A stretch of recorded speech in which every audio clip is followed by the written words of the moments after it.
pessoal, tudo bem? Começando aqui Imigração em Debate, onde a gente vai falar um pouquinho, sabe de quem? Foco América, parceria aqui do escritório do Witter, Pessoni e More. Foco América, ele traz informação, orientação e ajuda profissional para você empreender e viver nos Estados Unidos com sucesso. E a gente está recebendo aqui o Witter e a Mara Pessoni para falar sobre esse assunto. Você não pede por esperar. Witter, seja muito bem-vindo. Mara, seja muito bem-vinda. Muito obrigada. Tudo bom para vocês? Vamos falar de imigração em debate, não é isso? A gente vai falar hoje. Imigração em debate para você que tem interesse em internacionalizar sua empresa e principalmente seguir com esse contexto, né, de elegibilidade para vistos E2, L1, EB5, que vocês ainda vão explicar para a gente aqui todos esses diferenciais. Vou começar aqui então perguntando para o Witter, falando um pouquinho exatamente dos tipos de vistos, quais são aqueles que as pessoas mais querem, principalmente brasileiros, né, de estar indo para os Estados Unidos, internacionalizar sua empresa e principalmente estar presente aí no ó, aqui ó, como que fala, né, quando a gente vai para os Estados Unidos, sonho americano, buscando o sonho americano, é isso? American Dream, é isso, fala pra gente. Hey folks, a realidade é que existem quase 250 tipos de vistos para os Estados Unidos. Quando o advogado fala vistos, nós estamos falando de green card. Uhum. O visto é para o advogado, green card é o resultado. E para os empresários que querem levar a sua empresa, existe uma gama de vistos que vão chegar no green card, né, doutora? Não é direto ao green card às vezes, né? Porque normalmente... Mas o green card, ele é a última etapa? É a última etapa. Digamos que seria a última ou a penúltima, né? Porque a pessoa pode até se tornar um cidadão americano, que seria a última etapa. O empresário, ele tem algumas possibilidades, né? O executivo, ele tem algumas possibilidades de vistos, de green cards.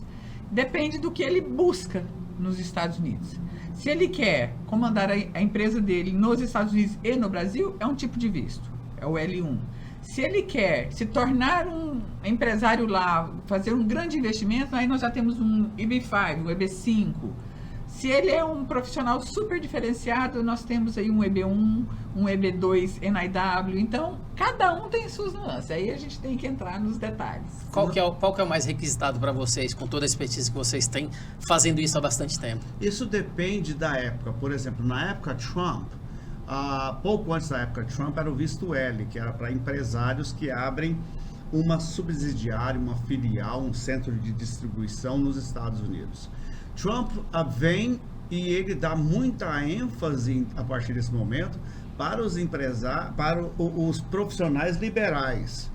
Então nós passamos 2017 em diante com Trump, profissionais liberais. Ele abriu para brasileiro, que até hoje está sendo a mesma coisa. Hoje nós estamos voltando ao visto L, né, doutor? As empresas viram que agora é melhor dolarizar. A doutora Mara escreve muito sobre dolarizar e ela sabe sempre mostrar onde que o dólar vale mais. A questão atual é o seguinte, a gente vive um período no mundo, uma pequena recessão pós-pandemia, né? Mas no Brasil uma incerteza, uma insegurança tributária, jurídica muito grande. E aí os empresários que já têm que matar um leão por dia começaram a ter que matar 2, 3, né? E então, o que é a alternativa? Internacionalizar seus lucros. Abrir uma filial nos Estados Unidos, abrir uma empresa co-irmã, que a gente chama de co-irmã, às vezes não é na mesma área, mas é semelhante de uma área que o empresário domina, abrir um centro de distribuição do seu produto. Por quê? Porque ele vai dolarizar seus rendimentos, seus lucros. Ele vai receber em dólar lá. Dólar continua sendo a moeda forte. Né? Todo mundo estava com aquele medo da recessão americana, não teve recessão, teve um pouso suave, teve uma pequena crise com um pouso suave. Então, quando você dolariza seus lucros, você tem uma retaguarda que te dá segurança. Né? Então, a gente não fala para o brasileiro, para o empresariado brasileiro, fechar sua companhia no Brasil. Absolutamente, o Brasil precisa desse empresário, dessas companhias, dessa geração de empregos. Mas, quando ele abre o leque dele para um mercado, que é o maior mercado consumidor do mundo, ele está garantindo ali uma retaguarda financeira mais robusta, vamos dizer assim. Ou seja, é muito recomendável ele internacionalizar a empresa dele, que ele vai ter um resguardo ali de estar recebendo em dólar, fazendo todo esse trabalho, mas quais são as dificuldades? Existe muita dificuldade, que é a questão de conhecimento da cultura. Então, se faz business, negócio, como se faz no Brasil.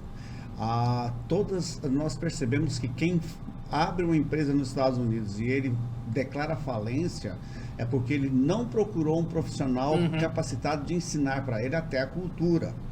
Então, quem não se prepara nesse sentido, ele vai falir. Porque nem sempre o que é bom no Brasil vai ser bom nos Estados Unidos. Eu vou falar um exemplo. Eu acho que a maior parte do brasileiro adora comer pastel na feira. Pastel na feira não vende nos Estados Unidos.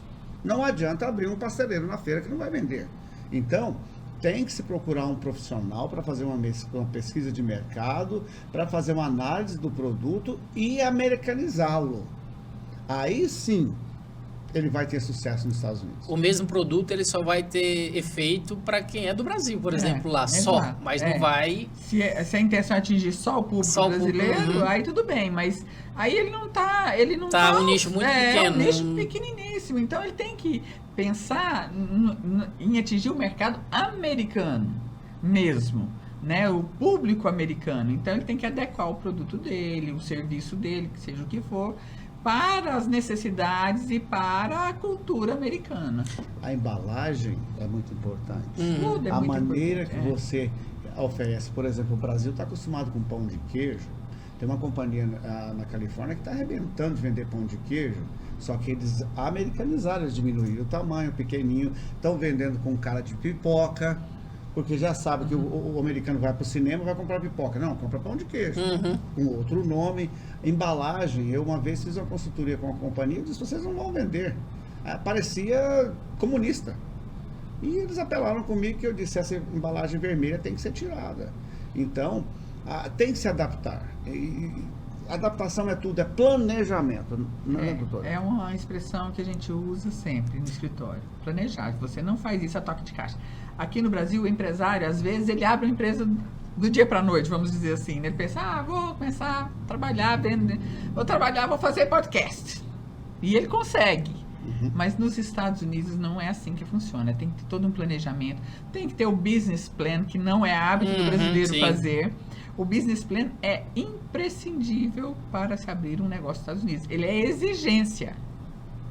E um business plan, ele inclui ali pesquisa de mercado, pesquisa dos seus concorrentes, pesquisa do seu público, análise de produto, enfim, né? Tudo que cabe dentro de um business plan. E o brasileiro não tem o hábito do business plan. Então, por isso que é importante ter uma excelente assessoria quando se fala em internacionalizar. E nesse contexto de internacionalização que vocês ajudam nesse critério, vocês assumem esse papel, vocês são esse papel da assessoria e da consultoria que vai fazer esse trabalho? Não é uma assessoria, nós abraçamos a empresa. Doutora Mara é especializada em planos de negócio. Nós abraçamos a empresa para fazê-la parecer americana, para ela não ter uma rejeição e não pensar que é um país tupiniquim, ou seja, é um produto de primeira qualidade.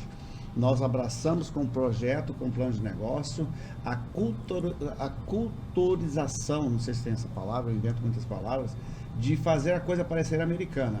E quando se parece americana, você passa. Eu escrevi um artigo semana passada, que deve ter sido publicado no Foco América e também publicado no nosso site, onde eu contei a minha experiência de 30 anos atrás, fazendo business plan, como é que eu fui de 0 a $1 milhão em um ano. Ou seja, hoje nós fazemos isso para o nosso cliente. E quando eu falo que nós fazemos, é a nossa experiência. A doutora Mara já teve 4 ou 5 negócios na vida. Não é só advogada. Sim. Ela sabe a dor. Ela conhece os Estados Unidos. Eu conheço os Estados Unidos com uma palma na minha mão muito melhor que o Brasil. Então a gente pega essa empresa, esse empresário e fala assim, nós vamos te abraçar e vamos te levar para o sucesso. E geralmente qual é o tempo necessário? Se eu chego para você, né, a gente vai fazer todo esse trabalho, todo esse planejamento para poder internacionalizar vocês, abraçando ali a empresa. Geralmente qual é o tempo necessário? Médio, não precisa ser padrão, eu sei que empresas são diferentes, mas que ele pode esperar, estando tudo ok, fazendo todos os procedimentos, para que ele já consiga fazer esse processo de internacionalização. É relativo, né? Porque, por exemplo, dependendo do tipo de produto, precisa de licenças do FDA, por exemplo, e elas são demoradas. Né? Quando se trata de alimentos, quando se trata de medicamentos, algumas coisas assim. Mas, em geral, para estar com a companhia registrada, com todas as licenças, pronta para começar a operacionalizar, mais ou menos de 6 meses a 1 ano. Em paralelo a isso, tem o procedimento do visto para o empresário, porque são processos diferentes. Né? Um processo são nos órgãos governamentais de licenças e tal, de IRS, que é o Imposto de Renda, né? Receita Federal e tal. E outro processo é junto ao USCIS, que é o processo do visto do empresário, do executivo, do funcionário de confiança dele, que se ele quiser levar, porque é possível.